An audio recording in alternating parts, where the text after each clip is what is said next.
You saw us get an epic welcome and karaoke encore last night. A bit of the colorful blend of buildings and art, and of course that was so fun.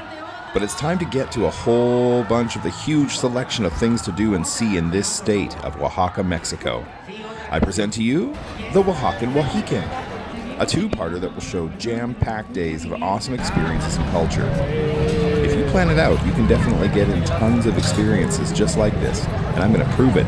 But first up, Friday morning brunch. We are back again to Los Mochitos Comida Vegana. This place is really tasty. Oh, by the way, this place is closed on weekends, so for your Oaxacan weekend, do it on a Friday. This is Natalia describing how we are to eat. We're just gonna do this. We're gonna just switch back and forth, eating off the plates. Just like this. We're not gonna even open our hands, I don't think. We are having French toast with fruit, Mexican-style eggs, and a chickpea omelet with salad. The garlic toast is very nice. Little tiny bit of a pesto-y taste. Black beans. And the eggs themselves are very nice. They're kind of like the texture of stuffing in a way. They remind me a little bit of stuffing. But definitely still have that eggy, satisfying, breakfasty vibe to it. Really. The bread is soft and doughy, saturated. The fruit is grilled and caramelized, which is a very nice touch. Strawberry is fresh, the blueberries taste lovely, and the maple syrup, if it isn't real maple, I'd be surprised. Tastes really, really familiar. Tastes like home. This omelet tastes incredibly healthy. In fact, it's stuffed mostly with sautéed grated carrot, raisin, and then a bunch of savory spices that taste like the very, very, very faintness of chili, a hint of cumin, maybe something like allspice or cinnamon, and it's just so healthy tasting, but also delicious. I wouldn't have thought to put sautéed shredded savory carrot and a little bit of red onion into an omelet. The entire meal that we had, which was in fact 3 meals, $31 Canadian. Well, another thing you can do on your Oaxacan weekend is go and check out the Jardín Etnobotánico. Nailed it. Now, there's only one English tour. It happens at 11 a.m. each day. And that means that we have to be there for about 10 because that English-speaking tour fills up. Stay with the tour. Don't deviate. Don't bring water or coffee. That's right. And listen to what the guide tells you. It's a nice experience. Let's go have it. Scratch what I said. They no longer do tours in English. You just come in and look around. So we're doing that, and let's see what it's like. This less than 2.5-acre garden is next door to Santo Domingo Church and contains over 200 native species of cacti and other plants native to Oaxaca. Over the years, it was part of the convent. It had moved through the hands of various would-be conquerors, religious organizations, and even the Mexican military held it for a time. Now it's a vape shop. Just kidding. In 1993, renowned artist Francisco Toledo proposed a new vision, and the plants and setup you see today began its new era that we are walking through right now. If you find yourself in Cactus Alley, make sure you have an ally. A Cactus Alley ally. Is your name Alley? You be my Cactus Alley ally. How you like these jokes? I don't. Masculinity. Okay, so here's the update. You walk in, you get a few lovely snapshots with some local plants. It's no longer a 1 or 2 hour vibe. Shout out to Antonio, by the way. Thanks for your help today. You're behind us now, but if you're watching this, you and your whole family were lovely. So nice to meet you.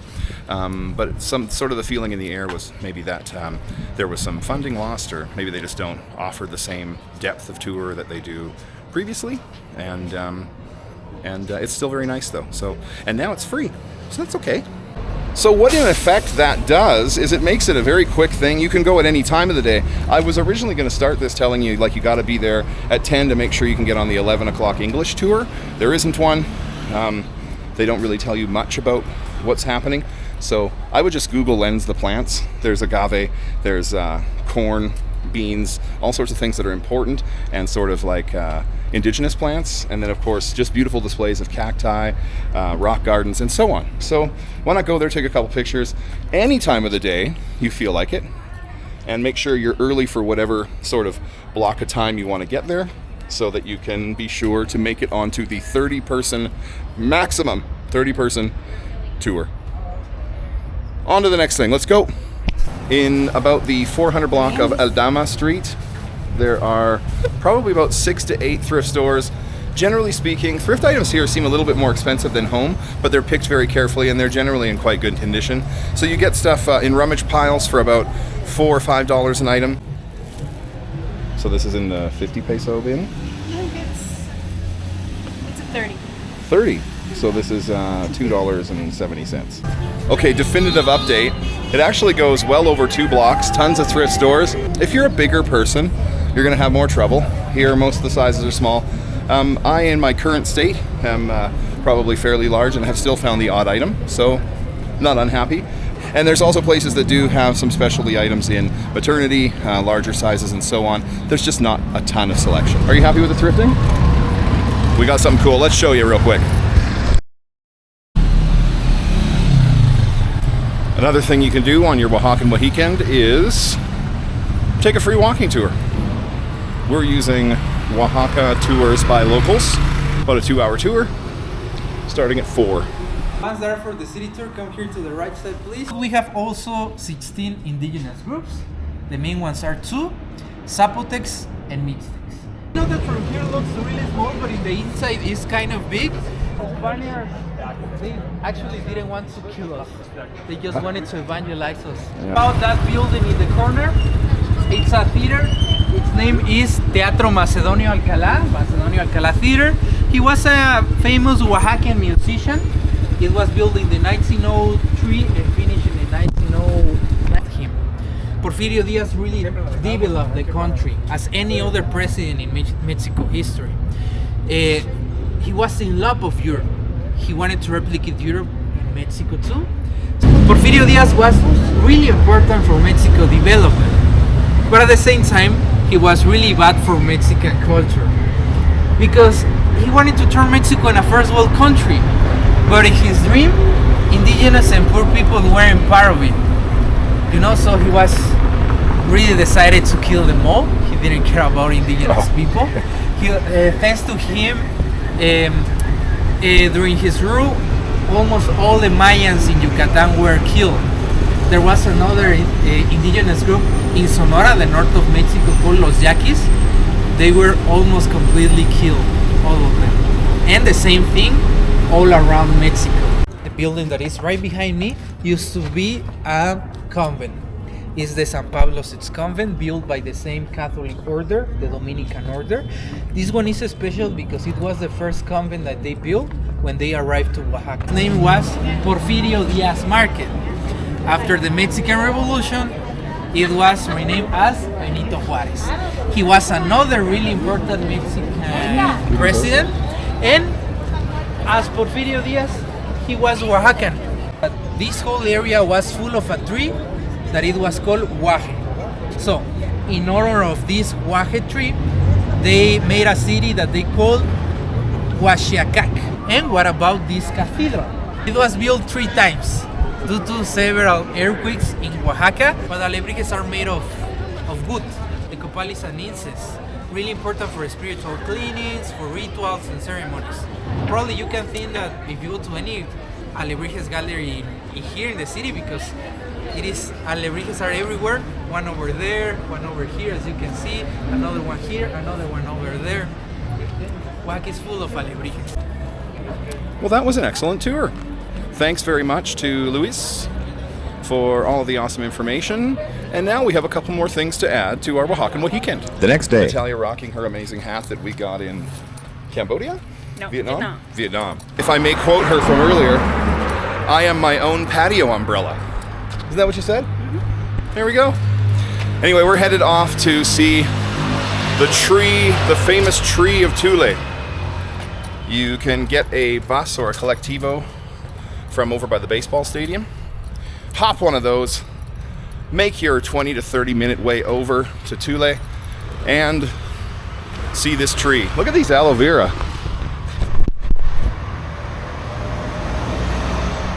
I have ADHD, so wow, this little town is very, very cute.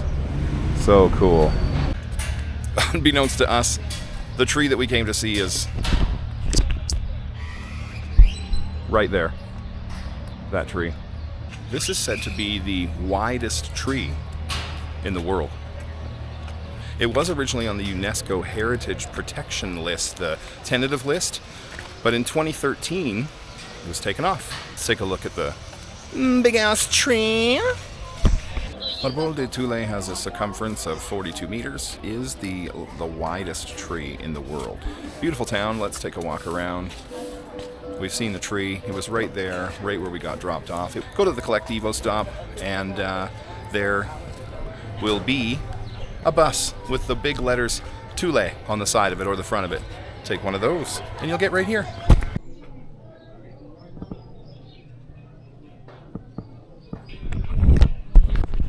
What are those? Look at that embroidery here in Tule. It's the saddest sounding swing. Let's be swingers together.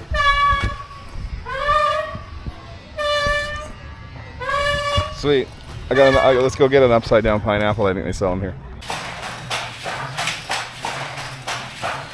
He's weaving.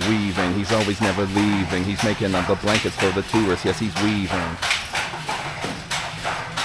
Stomping his feet and he's moving his hands. I bet he's got blood flowing through all of his glands.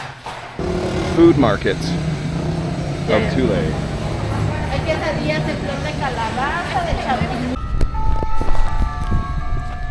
Very, very beautiful little town. Mezcal, blankets, textiles, embroidery, etc. for sale. Beautiful spot to just kind of walk around and take it in. There isn't a ton to do per se, other than see the big tree, walk around, and take pictures. But come here dressed up and get some lovely selfies. Lots of beautiful colors, lots of beautiful plants. Worth it. And the total spent to get here and back is going to be 40 pesos, which is like $3. That's the kind of outing we can get behind. Well, that was a fun little couple-hour outing. How's your seat? It's good. Yeah? Hold on to your hat. That's a lot of bus ride. On the way back in, we've stopped at the famous Barrio de Jalatlaco. Nailed it. Jalatlaco. I'm sorry if I got that wrong. Basically, it's just a bunch of beautiful, colorful buildings of note that people like to go and take pictures at and shop in. Sort of a little walkity-walk kind of district. Very sweet walking neighborhood. Very nice. If you have some time to kill, just come walk around. That's sort of been the theme so far. On our way home, we found that we are close to Mercado de la Merced, so we're gonna go take a walk through it now. Wow.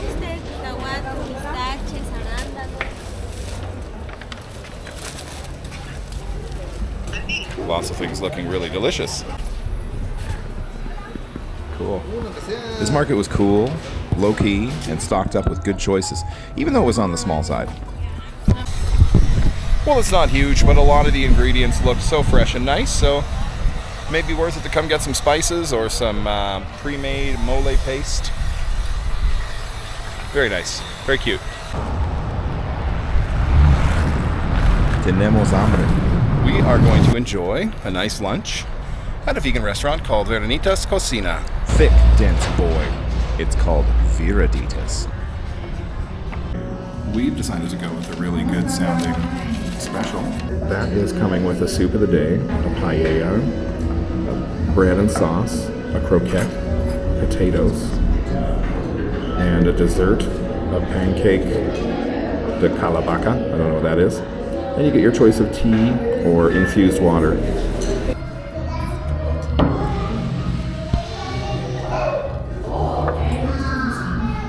Soft dough dumpling, perfectly wrapped around finely minced filling, served with a slightly tangy, rich, thick tomato sauce and a pumpkin seed sour cream. Prediction. Natalia's gonna love that. Brewski approved? Paella, a little bit of crunch, a whole lot of flavor. The bread, Amazing sauce. Lightly chili tomato and oil sun-dried tomato taste, or maybe smoked tomato tasting type of sauce. Beautifully lightly pickled cucumber as a salad. A little bit of potato salad. Very, very nice with a special tang. It's nice to taste lime and cilantro in a potato salad. The croquette. Ooey gooey. Dense potatoey middle. Ugh, with crispy crunch on the outside. Wow. Sneaking a look at dessert. I feel like the cake must have some sort of alternate bean or corn flour in it. And it is soft and sweet and very wholesome tasting. But the frosting, the pudding on top, that real vanilla, Mexican vanilla taste. Aztecan, Zapotecan vanilla. It's loud as hell in here. Muchas gracias. Saving those guys for later. That was so damn good. Big bowl of big stuffed dumplings. 2 set menus that included unlimited drink and a soup, a garlic soup, which I'm going to be probably putting on one of my next menus because it was so delicious. Plus a little dessert. And I went and I took out 2 of their desserts, which I'm going to eat a little bit later. But all of that was $435, about $35-40 Canadian. A little expensive, but we essentially did eat 4 meals. So you could do the whole thing for about $20 Canadian if you exclude the dumplings and the takeaway desserts. Absolute must visit. Oh my God, it's so clean, it's so fresh. I like pelmeni. You like pelmeni? She's a dumpling girl. There's another market on the way back, so we couldn't pass it up.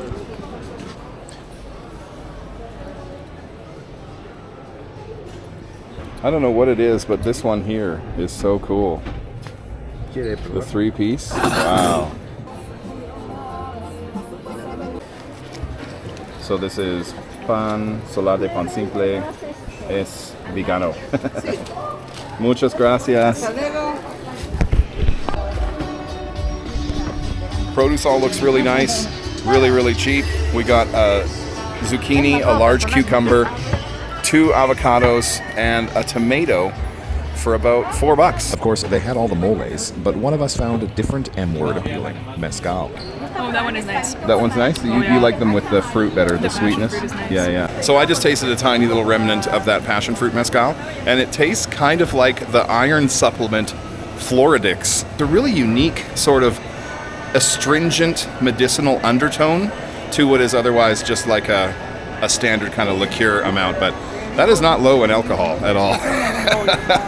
The first one's, Natalia, curled your toes, hey? Oh yeah, they got me definitely right away both. Really? Yeah. Wow. Like it was So what that means is she's interested. 3 milliliters, and it was like, whew.